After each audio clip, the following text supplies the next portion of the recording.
This is A View from the Bunker. Now, here's Derek Gilbert. 3,300 years ago, somebody really wanted the ruler of Jerusalem to die. It's a curse inscription. We talk about that next on A View from the Bunker. Who would have thought just a few years ago we'd find ourselves in a world where refusing an experimental medicine could keep you from traveling, going to the store, or even cost you your job? Actually, we did. My novel, The God Conspiracy, was published last year when it suddenly became much more relevant than it had been when I started writing it more than 15 years ago. And I drew on characters and ideas developed by Sharon a few years earlier for her novel, The Armageddon Strain. We'd like to make The God Conspiracy available to you as part of our special offer during the month of August. It's a fast-moving story of people, ordinary people, who find themselves in circumstances beyond their control, and the only ones who really understand what's going on are those who see that we wrestle not against flesh and blood. During the month of August, we'll send you The God Conspiracy and 12 hours of video teachings. Our 2 DVD sets, Unmasking the Ancient Gods and This Is War. 4 discs in all, 12 hours of video teachings. A retail value altogether of $120 for just $35 plus shipping and handling. This offer is only available during the month of August and only at our store. Available online at gilberthouse.org. Cursed, you will surely die. Cursed, you will surely die. Governor of the city, you will surely die. Cursed, you will surely die. Cursed, you will surely die. Cursed, you will surely die.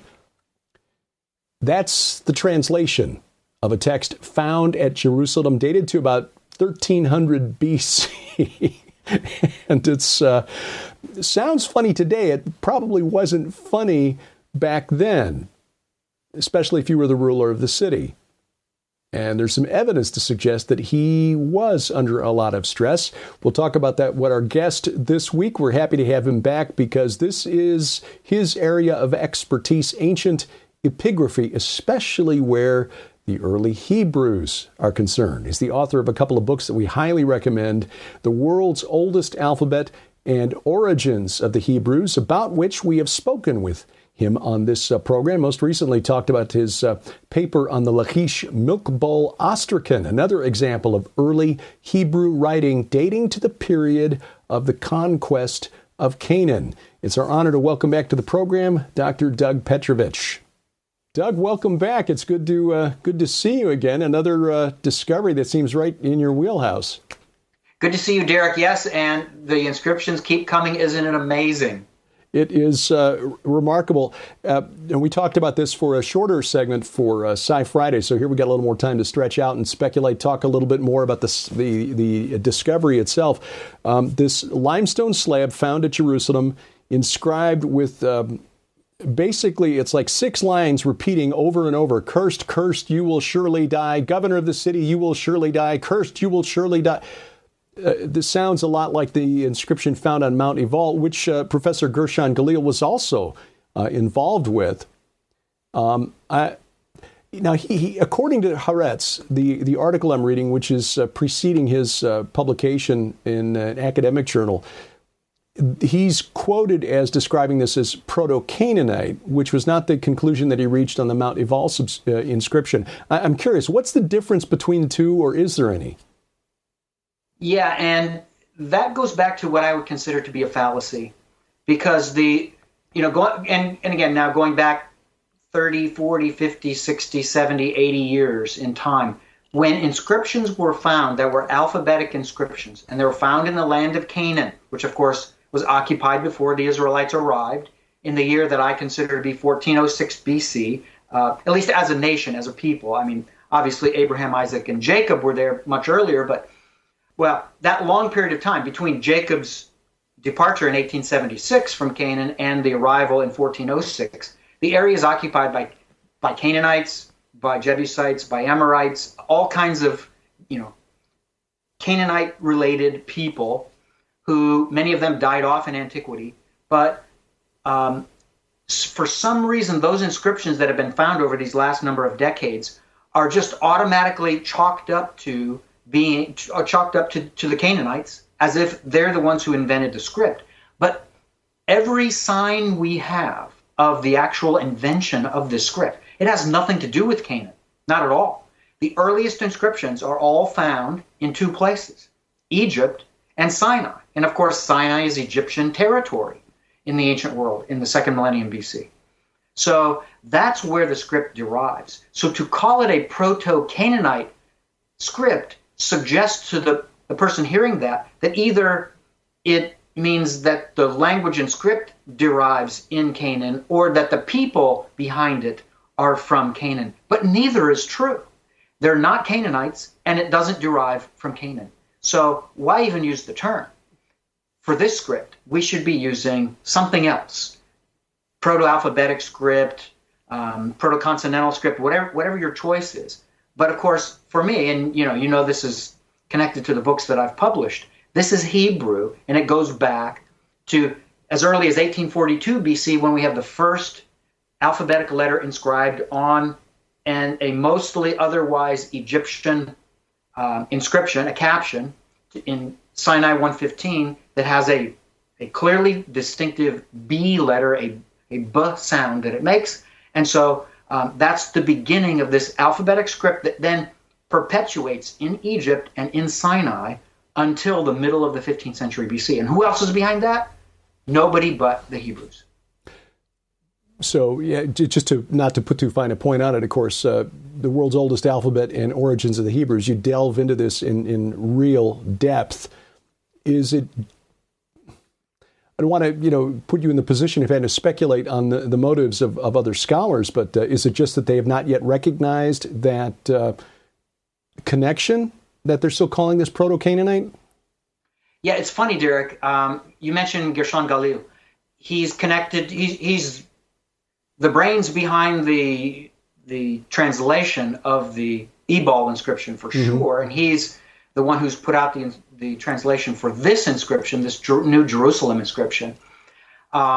He and I were wonderful friends, and we were talking about doing co-authoring journal articles on inscriptions. And I was very excited about this because I knew he had not only the pedigree, but the skill and the knowledge, and he could complement what I would bring to the table. In fact, he was a much more established scholar and epigrapher than I was.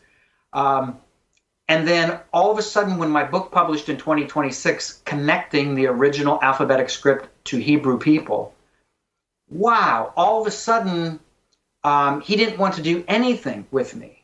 Why? Because I was considered a black sheep in scholarship. Because no scholar, no legitimate ancient Near Eastern trained scholar with a PhD wants to connect himself or herself with a school of thought that says Israelites actually lived in Egypt in the first half of the second millennium BC. So I became somewhere along the lines of anathema among my fellow scholars. I lost friends, I lost relationships. Some of my fellow grad students from the University of Toronto, where I did my MA and my PhD, they didn't want to talk to me anymore. So, that's all part of it. And Gershon Galil doesn't want to be thrown into that den of lions with me. He saw what happened to me. He doesn't want to be thrown in there with me. So I think at the end of the day, in his heart of hearts, I'm convinced he himself knows that this is Hebrew.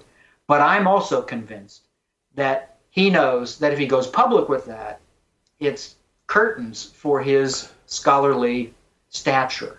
So, again, right or wrong, that's my perspective on it. Yeah, we've seen similar things like this in other areas. For example, it was you were not allowed to suggest that blood vessels or soft tissue could be preserved for more than a few thousand years until suddenly a very well-respected paleontologist at the University of North Carolina, whose name escapes me, Mary something, published back in the mid-90s, said, hey, look, we've got a T-Rex leg bone with blood vessels in it, and we've even found the heme molecule. And, look, there's soft tissue, collagen's been preserved. And suddenly now we've miraculously discovered that you can preserve collagen for 65 million years because we know that... But anyone who dared suggest it before somebody of that stature published and said that, yes, you can find blood vessels in... Now they're finding them in dinosaurs all over the place. Blood vessels that, oh, hey, look.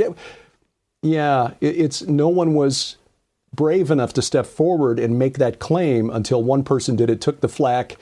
Now, of course, they're still arguing for an evolutionary model and 65 million years of time. Nobody's actually said, wait a minute, well, maybe that's not 65 million years. Maybe it's only a few thousand, but it's, that's a whole nother story. Again, this sort of thing happens in academia. Sharon had a little experience with that when she began pursuing a PhD, which she gave up for an MRS, for which I'm eternally grateful.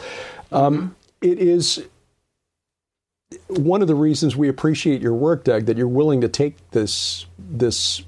The first one who sticks his head above the wall is the one who gets shot at. What conclusions can we draw about this tablet? I mean, why is this curse inscription from Jerusalem now? Why is this a significant find?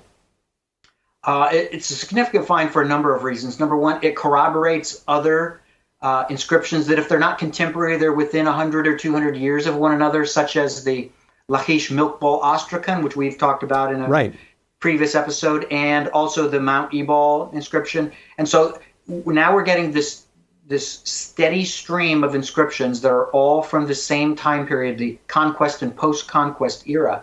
So they're corroborating with one another. That's part of the significance. Another part is the fact that Jerusalem is a city that, to find anything from this era in time, it's amazing, because that's a city that's been, if not continuously occupied, then at least it's been built and rebuilt and destroyed, built and destroyed and rebuilt, built and destroyed and rebuilt, etc.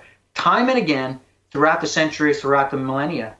And therefore, the expectation to find an important inscription such as this in Jerusalem, it's almost non-existent. It's kind of like anything you get out of Jerusalem, you can squeeze out of it. It's just short of miraculous.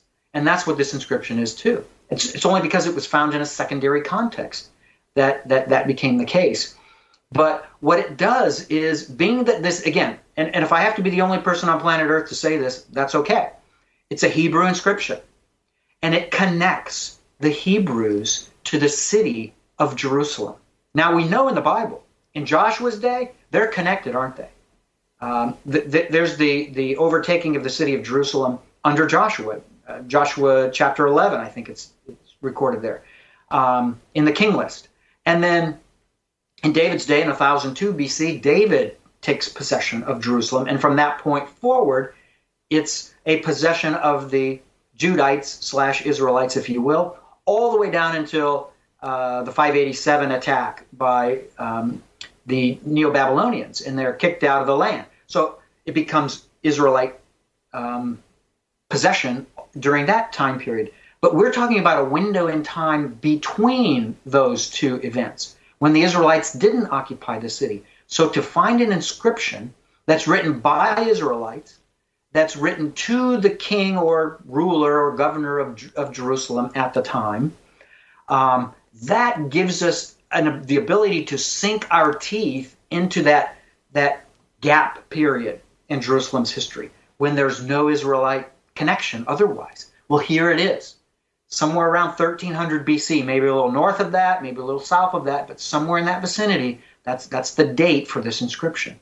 So now we can fit this into the narrative to say, here we have archaeological / epigraphical evidence, epigraphical, of course, being an ancient inscription or writing, that connects people who are writing to the governor of Jerusalem, to the city itself and its ruler. So that is an extremely important connection that we now have, that we never even had before. Isn't that exciting?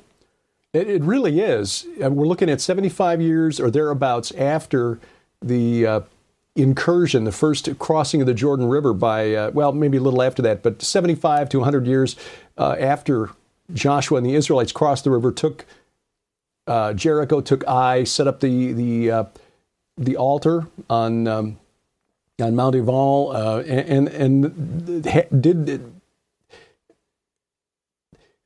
took the Amorite city-state rulers from the north, Hatzor, and the coalition from the south, which included the king of Jerusalem.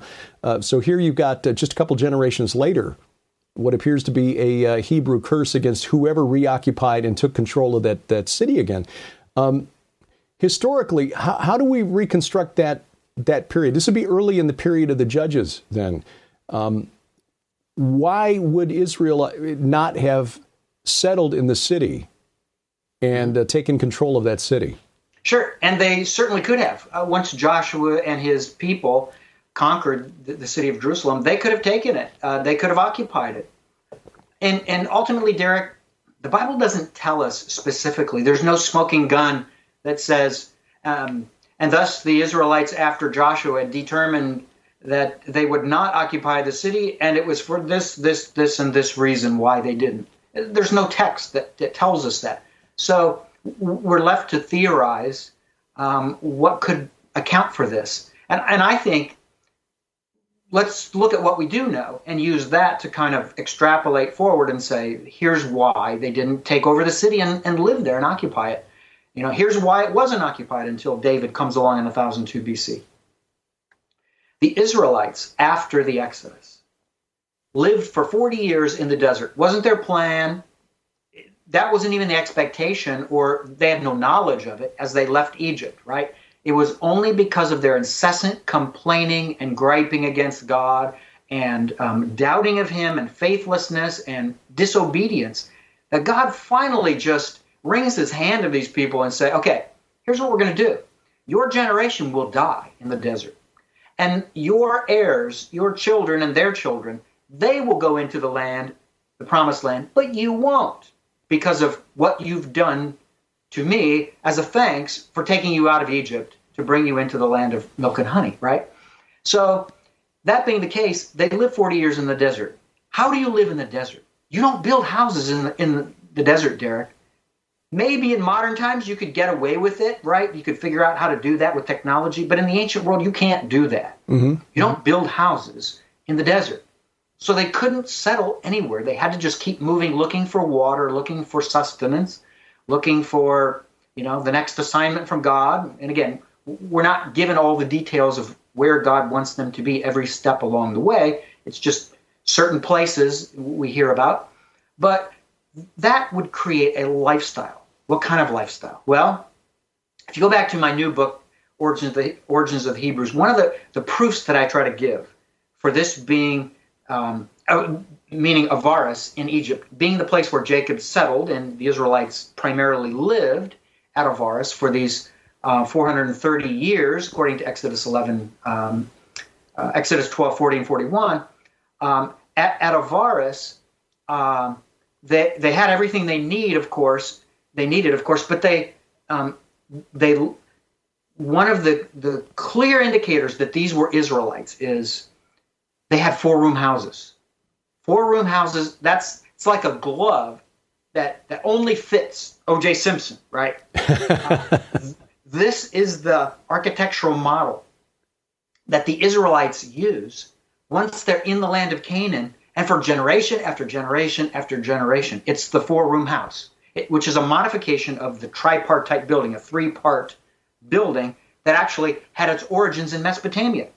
But at the time of the post-Babel dispersion, that technology moves all over the known world, including to the west, to the Levant, where the Canaanites are, and it was picked up and followed there, the 3-part building, the tripartite building. And then once Jacob and his family are in Egypt, we see they've made a modification to this. They've added an extra part or portion to the house and turned it into a 4-room house.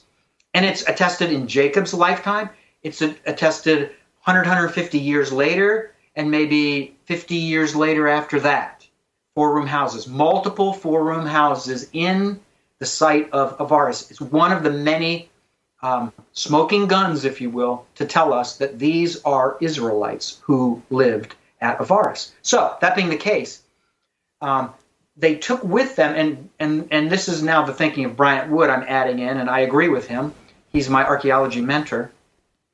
The Israelites wouldn't have forgot about their 4-room house model that they used in Avaris in Egypt, right? It would have been here in the back of their mind. Mm-hmm. And according to Bryant Wood, they would have used that same model not to build houses in the desert, but to make their tents in 4 divisions, right? And they would have the same purpose for those 4 divisions in their tents that they would have used in this semi-nomadic lifestyle. We can't prove that because, again, these are tents. They're folded up and carried with them when they leave that site, and they move on to the next place with their tents.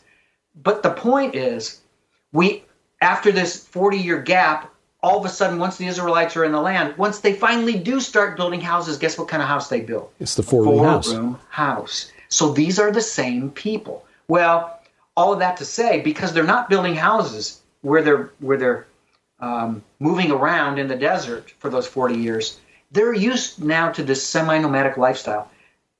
We tend to continue to do what we're used to, don't we? Mm-hmm. It's habit. So by habit, the Israelites coming into the land decided, let's just keep moving around. It's going to be safe for us. We won't have enemies looking around, peering around the corner. If we build houses in a city and we make that city our city, we're going to get Canaanites and Jebusites and Amorites attacking us because we'll be sedentary and they'll always know where to look. Next thing you know, they'll come after us. So that's probably part of the motivation. But the bottom line is they followed the model that they were using, that they learned in the desert. It's good enough in the desert. It's good enough in Canaan. Let's keep on the move. Let's stay safe. Let's do what we've been doing and move right along. So that's why we don't have Jerusalem occupied. The archaeological record shows then just a very gradual shift from, say, 1400 BC down to the time of the establishment of the monarchy, just a gradual urbanization of the Israelites? Yeah, it's a gradual urbanization. We don't know exactly when it begins. That's the fascinating part, that maybe in our lifetime, Derek, we'll live long enough to find out that answer. So far, we don't have that answer. It's not 1350 BC. It's probably not 1300 BC. It's probably 1200 something BC. And again, I don't know what year, but at some point in the 13th century, probably we're starting to see the Israelites moving in and occupying cities. We're seeing more Hebrew inscriptions that are, again, wrongly called proto-Canaanite inscriptions in certain cities such as Lachish. That is the prime place for inscriptions. They're found all the way from the time of the conquest, periodically, down until the Israelite occupation. At various intervals, there's another proto-continental inscription and another. These are Hebrew. So all of this signs that the Hebrews are involved in a interaction with Canaanite and other people of the land from 1400 or 1406 BC all the way down until the time they're building cities and houses in their cities. Who would have been the main occupants of Jerusalem then in the 14th century BC? Are we talking Amorites? The Haaretz article said Jebusite, but that really seems to fit the time of David a little bit later on. Would it have been an Amorite city at that point? Well, yeah, and that's a good point. And I'm of the view that originally it was an Amorite city, and at some point it turns into a Jebusite city. In my mind, the best time for that to happen, Derek, is the destruction by Joshua, right? And again, destruction doesn't necessarily mean destruction, wiping out the city and everything in it, the walls and all the buildings and all the houses and so forth. But the overtaking of the city, killing of the king and the killing of the people, yes, that happens. City after city, Jerusalem is one of them. But the perfect timing for a transition between the Amorites and the Jebusites is that. So that possibly, if not probably, the destruction of the death, if you will, of the people of Jerusalem under Joshua was the end of the Amorite occupation. And then after that, when somebody moves back into the city, probably at that point it's Jebusites who move into that city, and they occupy the city all the way down until the time of David. For me, that makes very good sense. It fits the evidence, but the evidence, I have to say, the evidence doesn't demand that is true. It's an interesting timeline. By the way, I'm looking a little distracted here. It's because I'm hearing rain on the roof, which, given the way we've been scorched here in the Ozarks the last couple of weeks, is a real blessing. Good. Yeah, don't think we're going to get as much as we really need, but at least it's something. The destruction under Joshua around 1400 BC, give or take, at the time of the Amarna letters, which is just a little bit after that, the ruler of Jerusalem, if I remember correctly, is named Abdi-Heba, which means son of Hebat, which was the chief female deity of the Hurians. So is there, what's the connection between the Hurians and the Jebusites? Well, can we, I guess the other question is, can we assume anything about the ethnicity of the ruler of Jerusalem just because he has what appears to be a Hurrian name or a name that connects him to a Hurrian deity? Not necessarily. And you certainly have the opportunity for Hurrians to be living in the land already for a long time before this. Right.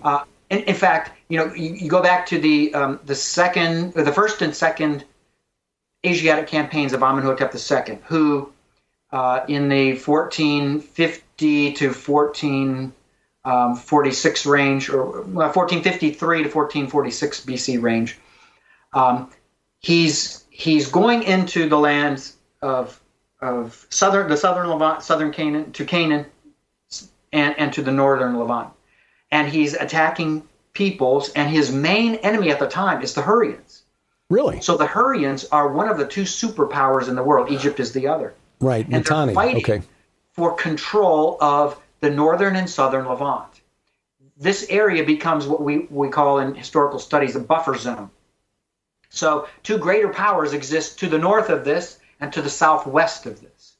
But kind of the battlefield where they're having their skirmishes, it's not between them, it's on the battlefields of this buffer zone where there are weaker peoples who are living. So that gives credence for the idea that you'd have either an incursion of Hurrians, or you would have the opportunity for Hurrians to be pouring in to the Levant from the north, especially in 1446, when Egypt's army dies in the Sea of Reeds, right? Yes. And that debacle that happens that we read about in the Bible. And all of a sudden now, the shift of the balance of power between the two superpowers puts them at the top, and Egypt not second, but kind of off the chart. So the Hurrians are now able to take full control of any part of the Levant they want. And so that's the green light for people, businessmen or warriors or whatever it is, to be moving from the Habur Triangle region or the Habur River region down into the Levant. And so that's easy cash pickings for them. They can control what they want because they have the power of the superpower of the Hurrians behind them from Mitanni. So that's the opportunity for lots of people to be coming into the Levant, including the southern Levant. So yeah, we can't rule out that this is a Jebusite city just because we have a Hurrian name of the ruler after the time period of Joshua's destruction. This is fascinating to me. I was turned on to the Hurrians by Sharon, who stumbled across the work of the Buchalates at Tel Mozan, which is ancient Urkesh, a very important city to the Hurrians going back to the middle of the 4th millennium BC. And their discovery that the Hurrians apparently were the inheritors of the culture of the Kura Araxes civilization, the very unique pottery that they carried with them from the plains of Ararat to the outer ring around Mesopotamia and down into the Levant as early as mid-3rd millennium BC. And in the Bible, they show up as the Horites, and the kings from the east in Genesis 14 wind up doing battle with them somewhere in the vicinity of Mount Sinai. So they were around for a very long time. It was just that in the time of the Exodus, as you mentioned, Mitanni, one of the main superpowers, the Mitanni, the Hittites, and Egypt, the three main superpowers of the day, with Babylon sort of an also-ran part of the Cashite kingdom at the time. But and Mozan was even overtaken by the first empire of the world under Sargon of Akkad. So the Akkadians came and conquered it. So they would have put their footprint on that culture that goes, as you were mentioning, goes back earlier to the east. Right.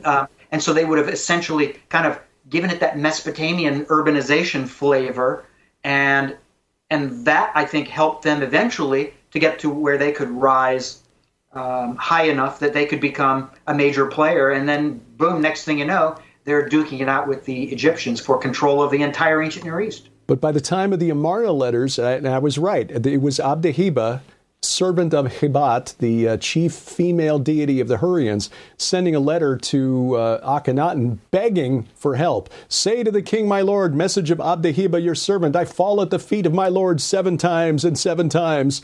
And going on about, if this year there are archers, then the lands and the client kings will belong to my king, my lord. But if there are no archers, then the king will have neither lands nor Hatsanu. So he was begging for help against the Habiru.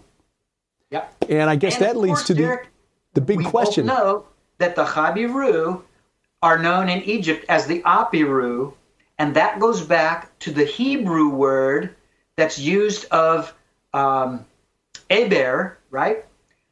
So Aber, if you were to say that in a Mesopotamian tongue, would be Heber. So the progenitor of Abram, and of course when the Bible introduces, we've talked about this before, when the Bible introduces Abram, it calls him a Hebrew, yes, right? Which right. means the Hebrews predate the Jewish people, the Israelites. They predate them. Whoever the Hebrews are, they predate the Israelite people. Who is that? Who predates them?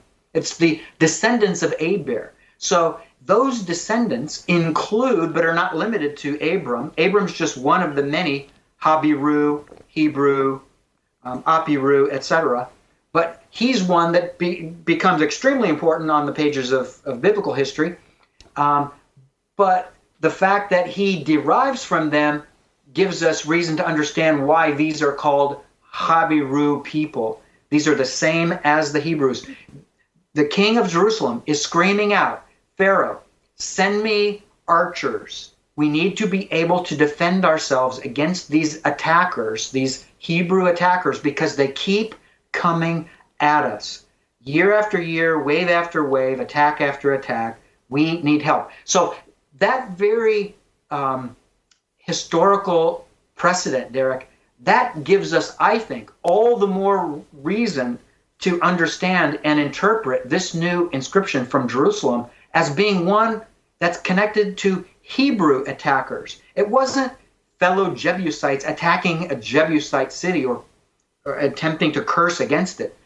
It's the same people attacking the city called the Habiru, who are the same people who are writing this curse tablet, like they write at Mount Ebal, where they mention their god, Yahweh, he who is, the one who goes on existing, right? It's all one people behind this, and they are bothering and annoying and harassing the Canaanite and Jebusite and Amorite people until they overcome them completely. And I'm looking at Wikipedia, so this is not by any stretch real scholarship here, although I can't vouch for the citations. This letter from Abdeheba is dated to about the time of Amenhotep III, the son of Amenhotep II. It was the pharaoh of the Exodus, correct? Well, or is he two generations? The son of Amenhotep II, who sat on the throne, was Thutmose IV. Right. Okay. So this is a little bit later than that. Roughly contemporaneous with the curse. Yeah. And again, we don't know exactly when the curse tablet dates because it was not found in a in situ, what's called in situ archaeological context. So yeah, they're all from that same vicinity of time. I'm guessing, I could be wrong. It's kind of a toss-up between the Mount Ebal inscription, which is older, that, or the Lachish Milkbowl Astrakhan. It could be one, it could be the other. You can make an argument either way, to be honest. But then probably this inscription is a hair later. This is several decades later, up to a century later, something like that. But yeah, it's all that same context, that same time frame. I've done a bunch of reading on David Rohl, and I found his insights really interesting. I've since come to disagree with some of his conclusions about the timeline, but his speculation on the identity of Labayu, who is mentioned in this inscription, this is EA 287, the official designation for the Amarna text that we're referring to, and this ruler of Jerusalem is mentioned in like 5 or 6 others that have been found among the Amarna letters. Labayu, who is along with Milkilu, appear to be rulers of the Epiru that are rampaging through the land. Do you have any thoughts on who those characters might be? So you're saying that David Rohl is connecting the king of Jerusalem to a Habiru person? He thought Labayu was Saul, and that Milkilu was one of his, perhaps Malkishua. Okay. Yeah. Now the timeline doesn't work. It's off by several centuries, and that's why I don't want to get into let's bash David Rohl. I appreciate the fact that he's willing to think out of the box and take flack for his new timeline, which the Egyptian chronology sorely needs. But I'm just curious if you have any thoughts on some of these Epiru who are named in the Amarna letters, like Labayu and Milkilu, and there are probably others. I've not done a lot of deep reading on the Amarna letters, but just seeing that name Labayu and remembering David Rohl's speculation, which most scholars disagree with. And again, I have come to disagree with it too, because it just doesn't fit the timeline. It's like 300 years too early for Saul. But any thoughts as to who these characters might have been among the Hebrews? I don't think so. And I think we're in a time period where we're only getting very occasional blips on the radar screen chronologically, down the timeline forward.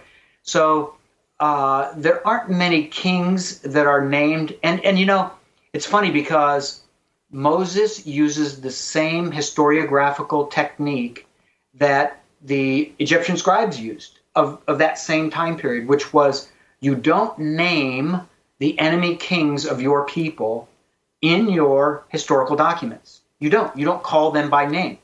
Maybe you can call them by a more generic term, which the equivalent in Egypt, of course, is Pharaoh, right? Pharaoh is a designation for the person who rules Egypt. It comes from a word which means the great house. Mm-hmm. And that being the case, it eventually connects the concept of the house itself with the person who oversees that house. So it's the king of the house, right? And so there are those kinds of terms that Moses will use, like what we know of as Abimelech. That's not a name. That's a dynastic title. That's the equivalent of Pharaoh in Egypt. Right. Okay. So he'll use dynastic titles, but not names of people for the kings. Very Egyptian concept. Why? He was born and raised in Egypt. Mm-hmm. He just followed the historiographical technique by not writing the name of the people. So this is why we have such a blank slate, and we're unable to connect names of the people, of the kings and rulers that Joshua and the Israelites conquered and were subsequently conquered by the later Israelites.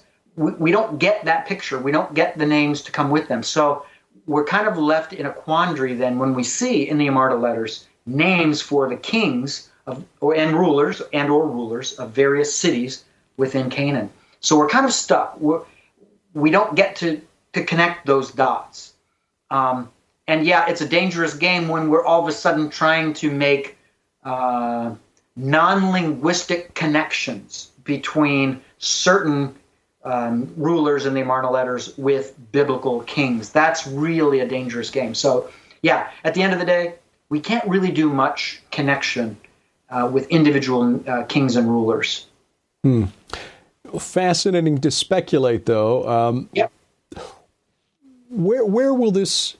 Now, as I understand it, this text that Professor Gershon has translated was found about 10 years ago. Is it possible? I mean, how likely is it that there are other texts out there just waiting to be retranslated?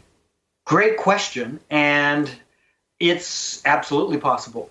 Well, look at the very important publication that many people don't know about. That goes back to 2010, published in the Journal of Ancient Egyptian Interconnections by Peter van der Veen and about, I don't know how many, 3, 4, 5, 6 other people, on an inscription that had been sitting in the Berlin Museum for, I don't know how long it was, 100 years or more maybe, but certainly many decades, right? Way over 50 years. And sitting in Jerusalem, in Berlin's museum. And they came upon it and realized, oh my, this is an inscription that names Israelites as conquered peoples by the Egyptians. And then there was an article that came out 2 years later in a German journal, Biblische Notizen, which means biblical notes.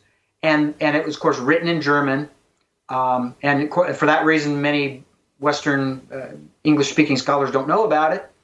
But one of those scholars who was part of that original publication of 2010, he was the epigrapher of the group. And this was just before he died. He died in 2012. He published, his name is Manfred Gehrke. And Manfred Gehrke published an article on this, on the paleography, that's all the features of this inscription. And he said that where it fits best paleographically, when you compare it to all the other Egyptian inscriptions, and remember, it's out of context, you can't date it, it doesn't have a date on it, but how do you date it? You compare it to other inscriptions, other ancient Egyptian inscriptions of the time. And when you do that, he said, where it fits perfectly is the reign of Amenhotep II. Oh. Right? Bam. Wow. That's really important. I talk about this in my book, in my new book, Origins of the Hebrews. This is one of the more proofs, right, that these are Hebrews. So that being true, that connects to the second Asiatic campaign of Amenhotep II, which is in November of the Exodus year, 1446 BC. And during that campaign, he captures 100,000 slaves. They're all from the Levant, all from Canaan. 3,600 of them are our old friends, Derek, the Apiru equals Habiru, Hebrews. So here's an inscription that many people don't even know about, that was found in a drawer in the Berlin Museum, and now it's published. So yeah, there could be a lot more of these, and that's definitely part of the thing. But the question that you could ask, and I thought you were going to ask, and so I'll ask the question and answer it for you. Here's the question that I thought you would ask. Well, why did it take Gershon Galil so long to find this inscription and translate it and so forth? Was he just, unsure of what he could do with it all these years? I don't know. That's not public information yet.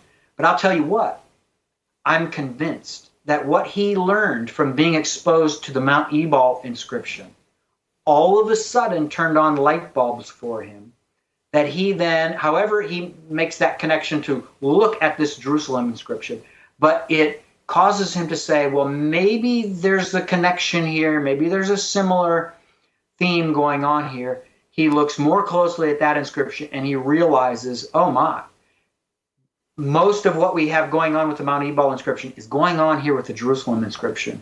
And so now that Mount Ebal inscription probably helped him to be able to decipher the letters on this Jerusalem inscription. Again, I'm just recreating what I'm assuming to be true. I'm not saying it is factual, but there's a really good chance that's how it worked out. How will this influence then interpretation of other inscriptions? Getting back to earlier discussion about the reluctance of other scholars to say, yeah, hey, this looks like Hebrew before the form that we recognize now from more modern, more recent inscriptions. Will there be others who might say, hey, you know what, we think we found one over here Similar to the way that the dam kind of broke. And by the way, I did look up her name. It's Professor Mary Schweitzer, Dr. Mary Schweitzer, North Carolina State, who found the blood cells inside the T-Rex leg bone. But once she did that, that kind of opened the doors for others. Is this the door starting to open? It is, Derek, but the question is, how long is it going to take the scholars standing in the doorway, seeing completely into the room, knowing what's in the room, able to define and describe well what's in the room? How long will it take them to finally acquiesce and scream out uncle and say, don't twist my arm anymore. I understand, I acknowledge, yes, this is Hebrew. So yeah, plenty of evidence, Derek, plenty. You look at my books, the inscriptions that I've published compared to inscriptions that I refer to in my sources that others have published and so forth. You look at all that evidence. You have to be living in denial. There's plenty of evidence out there. The question is, when in the world are you going to acknowledge it? And I don't know, Derek. I don't know. I mean, it's cut and dry. It's time to give in. It's time to call out uncle. Yeah, well, it's like the old joke: denial's not just a river in Egypt. So a lot of people still there. Doug, your books, Origins of the Hebrews, the world's oldest alphabet, they are on my shelf right over my left shoulder here as part of my reference library. I won't pretend to understand all of it, but I keep going back to them when this material comes up. Where do people get their own copies of your books? Good question. And at the moment, you can buy both books. They're both in print at the moment. The World's Oldest Alphabet, originally published in 2016, went out of print right when COVID started, so about March of 2020. COVID started in the U.S., at least, as a major issue. But it came back into print in December of 2021, so it's in print. Last I looked, my publisher is selling it for $84. That's Carta in Jerusalem, and you have to pay for shipping to get it from Jerusalem to wherever in the world you want it shipped to. I bought a number of copies. I'm selling them for $60 a copy. I still have to pay quite a lot for my copies that I have, that I've bought.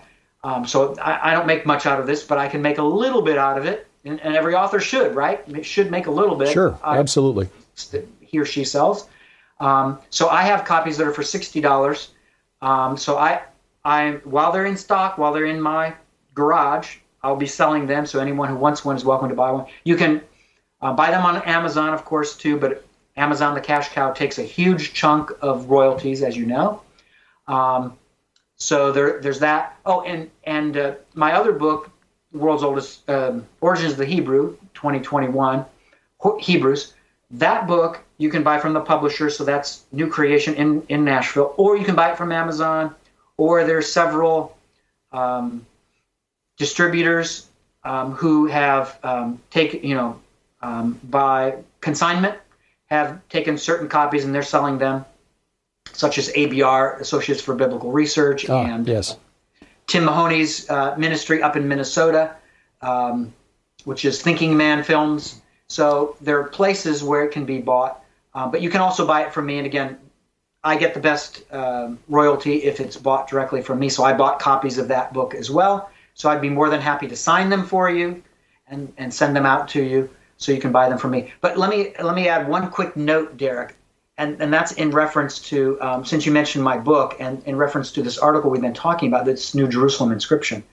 This is satisfying to me, Derek, because when I published my book, The World's Oldest Alphabet, one of the things that in the 15 or so inscriptions, Hebrew inscriptions that I translate in that book, one of the things I point out is that we have inscriptions that that give us the earliest attested use of articles. And I'm not talking about journal articles. I'm talking about the article, the, T-H-E. Hebrew has an equivalent to the H-E, the man, the woman, the city. Well, we find that in this inscription, this Jerusalem inscription. It says governor of the city. And that exact technical term in Hebrew, I'm not giving it to you in Hebrew, but the Hebrew term is used at least twice, maybe three times in the Hebrew scripture. And they're in later historical books. I think in Chronicles or Kings, or right in that vicinity in those books. But the use of the article "the" is in this inscription, and Gershon Galil points this out as an anomaly, that we have the word "the," and it's this actually a seated man hieroglyph that turns into a letter. And so in that inscription, you have this single hieroglyph. It's the single letter that came from a hieroglyph that designates an article. And the two letters after it, it's an ayin, that's an I, E-Y-E, and then a head with a neck on it, and that's the R letter, Resh, which comes from the Hebrew word rosh, meaning head. So it says the city, Ha'ir. City. And so the Ha there, Galil says, here we have this unprecedented use of an article in this proto-Canaanite script. Well, again, it's not proto-Canaanite, it's Hebrew. Guess where else, Derek, we have articles? In the very inscriptions that are found in my book. So if you go to my first book and you look up Wadi Ohol 1, Wadi Ohol 2, Sinai 351, Sinai 353, and Sinai 375a, guess what you're going to find? You're going to find Hebrew articles just like we find in this Jerusalem inscription. What does that do for us? The article doesn't exist in Akkadian.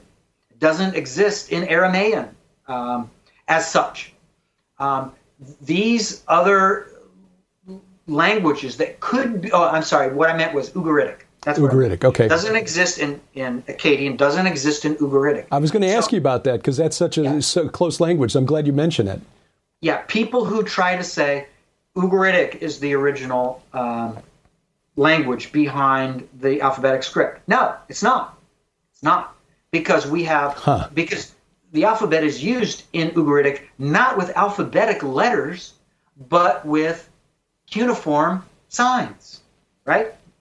So these wedge-shaped signs. So it's not related.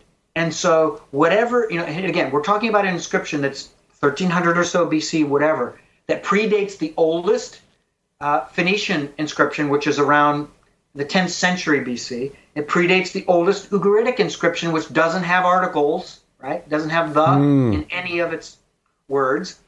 Predates this. The oldest Ugaritic inscription is like 1230, 1250 BC, somewhere in that range.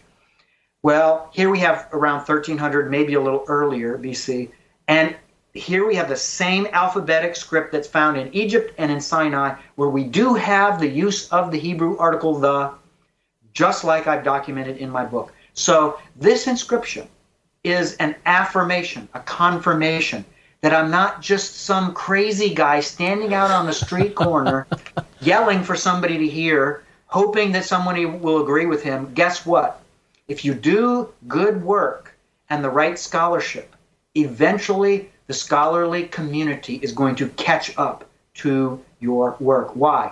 Because time and truth go hand in hand. Awesome. Awesome.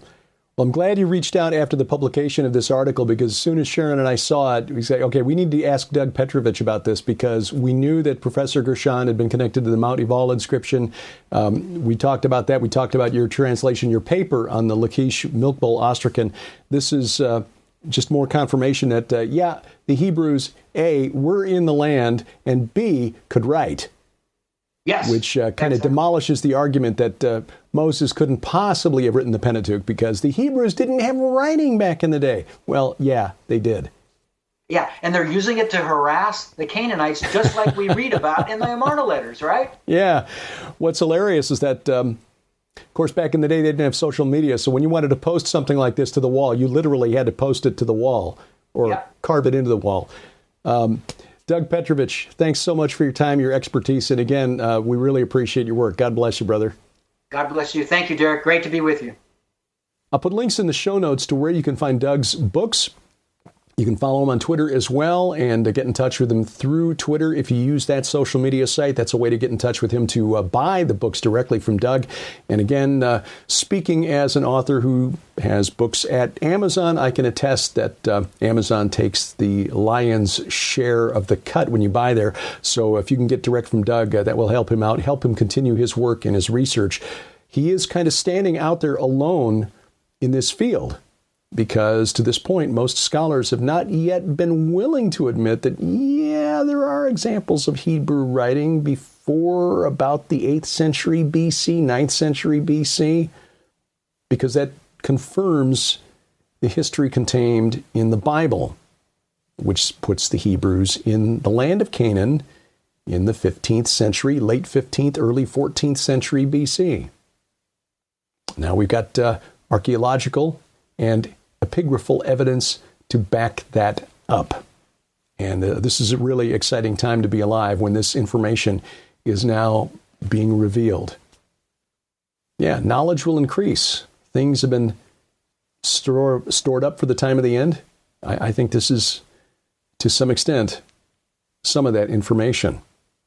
So we really appreciate Doug's work and his friendship, and encourage you to follow him and to check out his academia page. He, by the way, was featured in Josh Peck's documentary that we talked about on Sci Friday just a couple of weeks ago, Ragnarok, Humanity's Last Stand. I had mentioned in one of the interviews where I sat down with Josh for the documentary, although I didn't know it was going into this documentary, that Doug's paper on the identification of the Pharaoh of the Exodus, Amenhotep II, and the fact that his personal protector deity was Resheph, the Canaanite plague god, who was also considered a special protector of chariots and chariot warriors because, as the plague god, he was the gatekeeper of the netherworld, and the chariot is the vehicle that transported the souls of the dead to the netherworld. And so God frees the Israelites by sending a bunch of plagues and then destroying the Pharaoh's chariots. It was also the city of Shechem where God directed Moses and Joshua to go. Well, I'm rabbit trailing. But anyway, the location of Joshua's altar is significant because Shechem was a city that was sacred to the god Resheph. And the Israelites went there right after Jericho and Ai. So that was their first destination after crossing the river. I mentioned that to Josh in the documentary, and Josh, God bless him, went and put a picture of Doug and a scan of the paper in the documentary. So without knowing it, Doug is featured in the documentary Ragnarok, talking about the Israelites and their escape. Doug's research into the history of writing by the Hebrews, the proto-Hebraic script, developed probably by the sons of Joseph, Manasseh, and Ephraim in the 19th century BC. Groundbreaking stuff, but most scholars looking for tenure and funding are a little bit timid when it comes to making bold claims like that, especially ones that confirm the history of the Bible. Well, we appreciate you taking time out of your schedule to listen to this podcast. You can follow us on social media, of course, on Twitter at ViewFromBunker, my personal Twitter account at Derek Gilbert. I do more political stuff and other things there on that Twitter feed. We're on Facebook as well, and all the new social media sites, Truth Social, Gab Me, We Get It Parler, at Derek P. Gilbert. We've got a conference coming up next month, the Dark Secrets, Bright Hopes Conference. I will be speaking along with L.A. Marzulli and Timothy Alberino. Pastor Dave Bryan is hosting. He'll be speaking as well. This will be at the Church of Glad Tidings, in Live Oak, California. Their website, churchofgladtidings.com. And this will be September 15th and 16th. Hope we can see you there. And speaking of Israel, we hope you'll consider joining Sharon and me as we return to the Holy Land next March 19th through 30th of 2023, with an optional 3-day extension over to Jordan. You can find out more at our website, gilberthouse.org/travel. Give us a review, a like, if you will, at Facebook. You'll find us at YouTube, of course, our YouTube channel, youtube.com/GilbertHouse. Subscribe, share with your friends. You'll also find us at Apple Podcasts, Google Podcasts, Amazon Music, iHeartRadio, Spreaker, Stitcher, of course, wherever, Spotify too, yes, wherever fine podcasts are sold. And our announcer, the inimitable D.C. Good. A View from the Bunker is a production of Gilbert House Ministries, released under Creative Commons Attribution, Non-Commercial, No Derivatives 4.0 International License. We wrestle not against flesh and blood. I'm Derek Gilbert, and this is A View from the Bunker.